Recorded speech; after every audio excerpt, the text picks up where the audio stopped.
Maître Eckhart, traité du détachement. La plus haute des vertus est le détachement, car c'est celle par laquelle l'homme peut le plus étroitement se conformer à Dieu et se rapprocher de son modèle original dans lequel il n'y avait aucune différence entre lui et Dieu. Le Christ lui-même prône le détachement, lorsqu'en Luc 10, 42, il dit à Marthe qu'une seule chose est nécessaire à qui veut être inaltérable et pur, le détachement.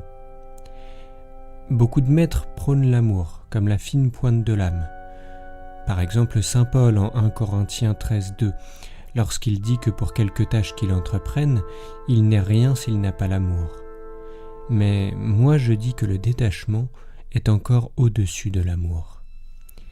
Pour cette première raison d'abord, que si l'amour m'oblige à aimer Dieu, le détachement, lui, oblige Dieu à s'unir à moi, ce qui est beaucoup plus important pour ma béatitude éternelle, qui repose sur mon union à Dieu. Car le lieu naturel de Dieu, le lieu qui lui est propre, c'est l'unité et la pureté qui reposent sur le détachement. Et Dieu s'unit à moi bien plus intimement que je ne peux moi m'unir à lui. Donc, le détachement vaut mieux que l'amour.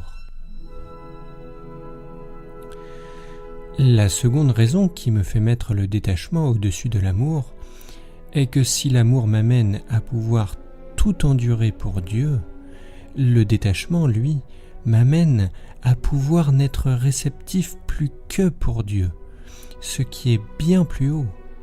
Car pouvoir tout endurer pour Dieu, c'est encore avoir un regard sur la créature, et qui plus est, sur la créature par laquelle nous souffrons.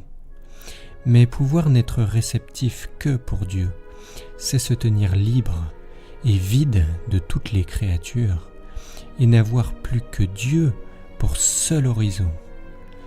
En effet, car le détachement est si proche du pur néant que rien n'est assez fin pour trouver place en lui, si ce n'est Dieu qui est le plus simple et le plus fin. Les maîtres ont aussi loué l'humilité, de préférence à beaucoup d'autres vertus. Mais je mets encore le détachement au-dessus de toute humilité. Pour cette première raison d'abord, l'humilité peut exister sans détachement. Mais le détachement ne peut exister sans une humilité parfaite. En effet, l'humilité parfaite tend à l'anéantissement de nous-mêmes, mais le détachement frôle de si près le néant qu'entre le détachement parfait et le néant, il n'y a aucune différence. Le détachement parfait est donc plus proche de l'anéantissement de nous-mêmes que l'humilité parfaite. La seconde raison qui me fait mettre le détachement au-dessus de l'humilité est que l'humilité se courbe devant la créature, lorsque le détachement, lui, reste lui-même et ne connaît aucun regard sur la créature, ni fléchissement de genoux, ni fierté. Il ne veut être ni au-dessous, ni au-dessus des autres. Il ne veut que reposer sur lui-même, sans souci de l'amour ou de la souffrance de personne. Il n'aspire ni à l'égalité, ni à l'inégalité avec quelque autre être que ce soit. Il ne veut ni ceci ni cela. Le détachement veut n'être rien. Il ne veut qu'être un avec soi-même. Et quelque humilité et détachement qui soit, l'humilité étant toujours une partie de soi, celle-ci vient toujours troubler le détachement lorsque le détachement ne trouble jamais l'humilité. Le détachement vaut donc mieux que l'humilité.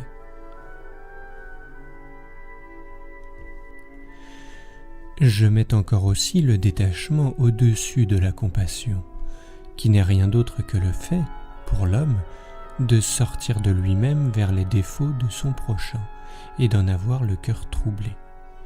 De cela, le détachement est affranchi, car il reste en lui-même et ne se laisse troubler par rien. Bref, quand je considère toutes les vertus, je n'en trouve aucune qui soit aussi parfaite et qui nous fasse autant ressembler à Dieu que le détachement. Boès a dit : pourquoi donc, ô mortels, cherchez-vous le bonheur au dehors, quand c'est en vous-même qu'il réside ? Avicenne, quant à lui, a dit : la puissance de l'esprit qui est détaché est si grande que tout ce qu'il contemple est vrai, que tout ce qu'il désire lui est accordé, et que quoi qu'il commande, il faut lui obéir. Oui, vraiment, l'esprit devenu libre, dans son détachement, contraint Dieu à venir à lui, si bien que, s'il était sans corps, il se confondrait avec l'essence de Dieu et serait Dieu. Mais rien de passager ne peut plus amener l'homme qui est complètement détaché à recevoir une sensation corporelle. Cet homme est mort au monde parce que rien de terrestre ne lui dit plus rien. C'est le sens des paroles de Paul dans sa lettre aux Galates, chapitre 2, verset 20. « Je vis et ne vis pourtant pas, le Christ vit en moi. » Qu'est-ce donc que le détachement pour qu'il cache une pareille puissance ? Le vrai détachement signifie que l'esprit se tient impassible dans tout ce qui lui arrive, agréable ou douloureux, honneur ou honte. Rien ne rend l'homme plus semblable à Dieu que cet impassible détachement. Car si Dieu est Dieu, c'est justement que, de son impassible détachement, découle sa pureté, sa simplicité et son immutabilité. Si tant est que l'égalité de l'homme et de Dieu soit possible, cela ne peut donc arriver que par le détachement. En l'homme, le détachement conduit à la pureté à la simplicité à l'immutabilité, et donc l'homme à la ressemblance de Dieu. Cette ressemblance est produite par la grâce qui élève l'homme au-dessus du temporel et le purifie de tout ce qui est passager. Car être vide de tout le créé, cela veut dire être plein de Dieu, et être rempli du créé, cela veut dire être vide de Dieu. Dieu s'est tenu et se tient encore éternellement dans ce détachement impassible. Même la création ne toucha pas plus son détachement que s'il n'avait rien créé. Toutes nos œuvres et nos prières, le détachement de Dieu en est aussi peu touché que s'il n'y avait absolument rien de tout cela.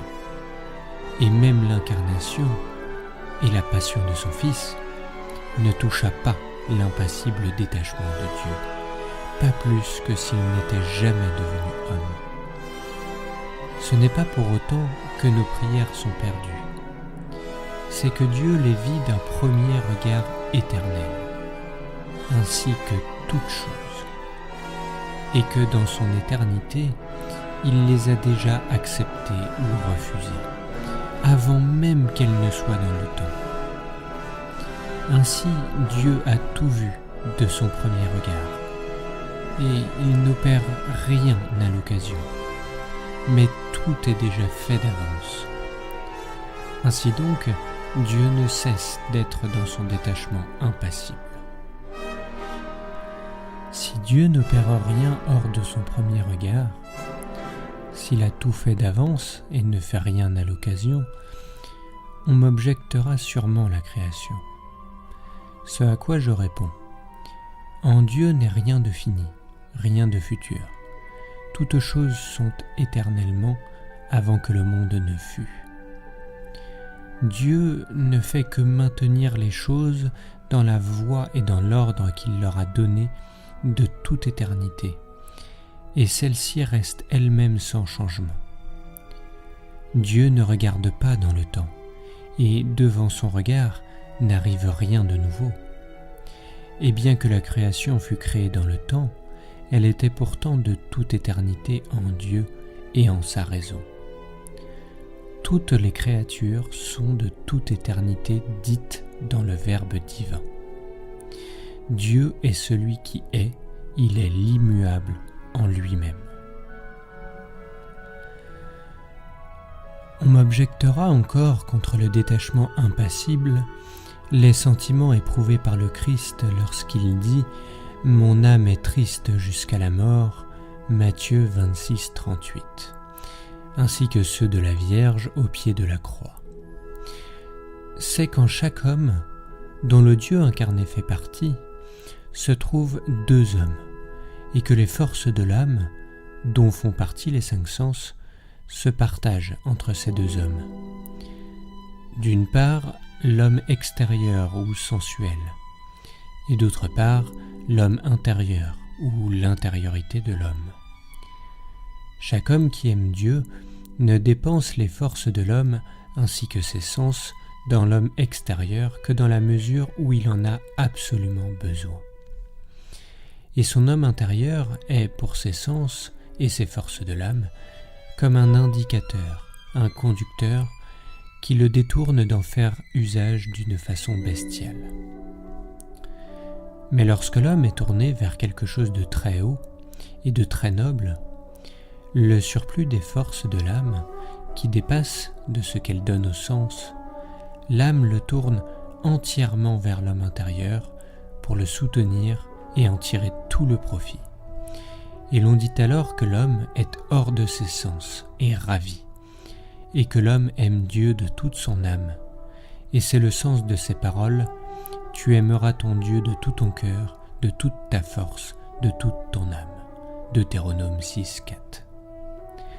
Or, beaucoup de gens dépensent l'intégralité des forces de leur âme dans l'homme extérieur. Ils consacrent toutes leurs pensées et leurs efforts au bien passager et ne savent rien de l'homme intérieur. De même que l'homme bon retire les forces de l'âme à son homme extérieur pour les tourner vers son homme intérieur et le soutenir, certains hommes retirent à leur homme intérieur toutes les forces de l'âme pour les confier à l'homme extérieur. Donc si le Christ et Notre-Dame ont orienté des forces de leur âme, de leur être extérieur, pour soutenir d'autant plus leur être intérieur, quelque louable que cela ait été, cela n'a été qu'un soutien, et l'homme intérieur en est resté néanmoins entièrement dégagé et impassible. Passons à la question de ce qu'est l'objet du pur détachement. Le détachement n'est rien de ce qui est, car il tend vers un pur néant. Il tend à porter l'homme vers l'état le plus haut où Dieu peut agir en nous entièrement à sa guise. De la même façon que si je veux écrire sur un tableau blanc, si beau que puisse être ce qui y est déjà écrit, si je veux écrire, il me faut effacer. De même, si Dieu veut écrire dans mon cœur, alors tout ce qui y est déjà écrit doit en être effacé, comme c'est justement le cas dans un cœur détaché. Alors Dieu peut exécuter parfaitement sa haute volonté. Rien de ceci ou de cela n'est donc l'objet du cœur détaché. Seul le néant peut en être l'objet. Se pose maintenant la question de savoir quelle est la prière d'un cœur détaché. Celui qui prie désire de Dieu quelque chose, soit qu'il lui donne quelque bien, soit qu'il lui retire quelque mal. Mais le détachement, la pureté, ne peut absolument pas prier parce que le cœur détaché ne désire absolument rien et n'a rien non plus dont il voudrait être libéré. C'est pourquoi il se tient libre de toute prière, ou, s'il en est, libre de toute prière autre que celle-ci, n'avoir et n'être qu'une seule forme avec Dieu. Avant de conclure, lisons quelques mots de saint Homme sur le sujet. Saint Denis a dit « Il y en a beaucoup parmi vous qui tous courent pour avoir la couronne, et pourtant elle ne sera qu'à un seul. La poursuite de la couronne signifie qu'on se détourne du créé et qu'on devient un avec le non créé. Quand l'amie arrive, elle perd son nom. Dieu l'attire si complètement en lui qu'elle en est elle-même anéantie. » Fin de citation. Seul le pur détachement mène l'homme jusque-là. Saint Augustin, lui, a dit « L'âme a une entrée secrète dans la nature divine, où toutes choses sont pour elle anéanties. » Fin de citation. Cela signifie que l'entrée secrète de l'âme dans la nature divine pour l'homme sur terre est le pur détachement par lequel toutes choses sont anéanties. L'âme devient par connaissance sans connaissance, par amour sans amour et par l'illumination obscure. Ici, nous pouvons aussi évoquer ce qu'a dit un maître. Bienheureux sont les pauvres en esprit qui ont laissé à Dieu toutes choses comme il les avait avant que nous ne fussions. Fin de citation. Seul un cœur pur et détaché peut accomplir cela. Le livre de la sagesse dit encore « En toute chose, je cherche le repos. » Fin de citation. Nulle part il n'y a repos complet que dans le cœur détaché. C'est pourquoi Dieu lui est plus cher que dans n'importe quel autre être ou dans n'importe quelle autre vertu. Pour conclusion, écoute donc ceci.